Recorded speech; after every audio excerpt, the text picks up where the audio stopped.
Hello students. तो बेटा आज के वीडियो में हम लोग डिस्कस करेंगे कंक्लूजन्स। अब कंक्लूजन्स किसका? तो कैपेसिटेंस का। अब कैपेसिटेंस का किस केस में? तो जब एक नॉर्मल आपका पैरेलल प्लेट कैपेसिटर हो, उसके बाद जब आपका पैरेलल प्लेट कैपेसिटर एक डाइलेक्ट्रिक स्लैब आपका इंट्रोड्यूस किया गया हो तब, और उसके बाद जब आपका एक कंडक्टिंग शीट हो। पिछले वीडियो लेक्चर्स में तो हमने उसका डेरिवेशन पार्ट किया था, बट कंक्लूजन पार्ट होना ज़रूरी होता है। किस लिए? ताकि जो आप न्यूमेरिकल को सॉल्व करने के लिए बैठो तो आपके पास वो सारे फॉर्मूलेस एक साथ हों। ठीक है, तो चलिए हम लोग डिस्कस करते हैं कंक्लूजन पे। फर्स्ट पॉइंट,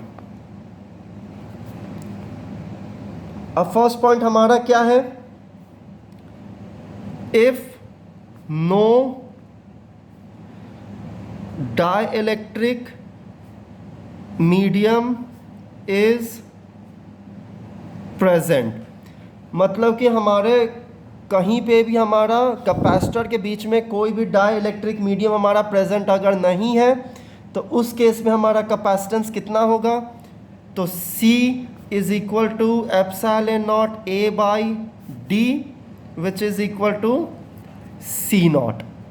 ठीक है, तो ये हमारा था पहला केस कि अगर आपका कोई भी डाइलेक्ट्रिक मीडियम प्रेजेंट नहीं है तो कैपेसिटेंस हमारा किसके इक्वल होगा?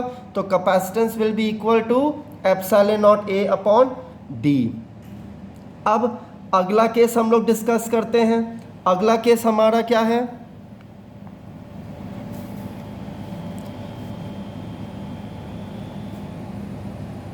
कंप्लीटली फिल्ड विथ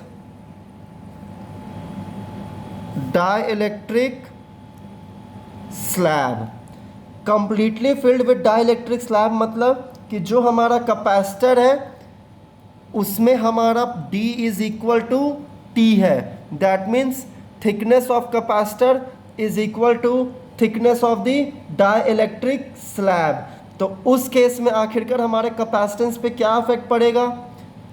तो हमने फॉर्मूला पढ़ा था कैपेसिटेंस का, that C is equal to epsilon not A upon D minus T plus T by K। अब हमारा D is equal to T है तो हमारा कैपेसिटेंस हमारा क्या हो जाएगा? C is equal to epsilon not A upon D minus D plus T by K। ठीक है, या फिर हमारा क्या लिख सकता हूँ? Epsilon not A upon T into K। Epsilon not A upon T into K, मैं इस टर्म में इसको लिख सकता हूँ, या फिर इसको एक और टर्म है आपका लिखने का, उस वो दूसरा टर्म हमारा क्या है? That C is equal to epsilon not A upon D minus T था, तो मैंने D जो T था मैंने इसको किससे चेंज किया? D से चेंज किया। ठीक है, तो D से चेंज किया तो फिर क्या होगा? D minus D plus D by K which is equal to epsilon not A upon D into K। और आपको पता है नॉर्मली कि जो हमारा कैपेसिटेंस होता है जब हमारा कोई भी डाइलेक्ट्रिक स्लैब प्रेजेंट ना हो तो epsilon not A upon D या फिर epsilon not A upon T हमारा किसके इक्वल होता है? तो this is equal to C not which is capacitance of the capacitor.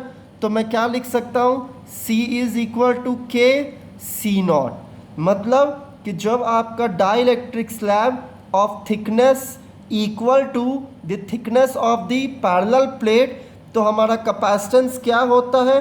तो capacitance increases by K times. तो ये हमारा था सेकेंड केस। ठीक है, अब हम बात करते हैं इसके अगले केस की, थर्ड केस, कि अगर हमारा डाइलेक्ट्रिक स्लैब जो है अगर रिप्लेस कर दिया जाए किससे? कंडक्टिंग शीट या कंडक्टिंग स्लैब से। मतलब if dielectric slab is replaced by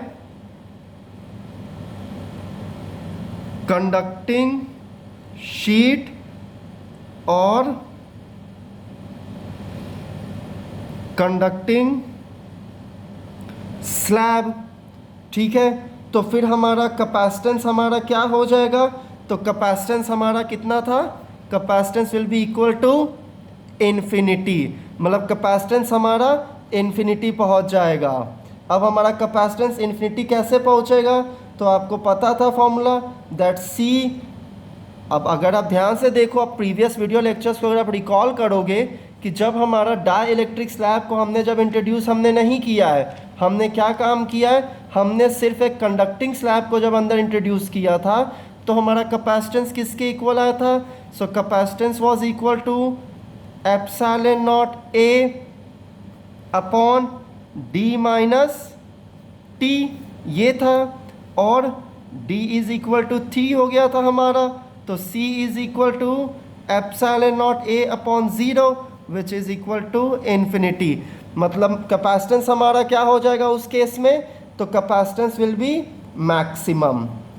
ठीक है बच्चों, तो ये थे हमारे conclusion of capacitance of a capacitor when different mediums are introduced in between the dielectric slab। ठीक है बच्चों, थैंक यू क्लास।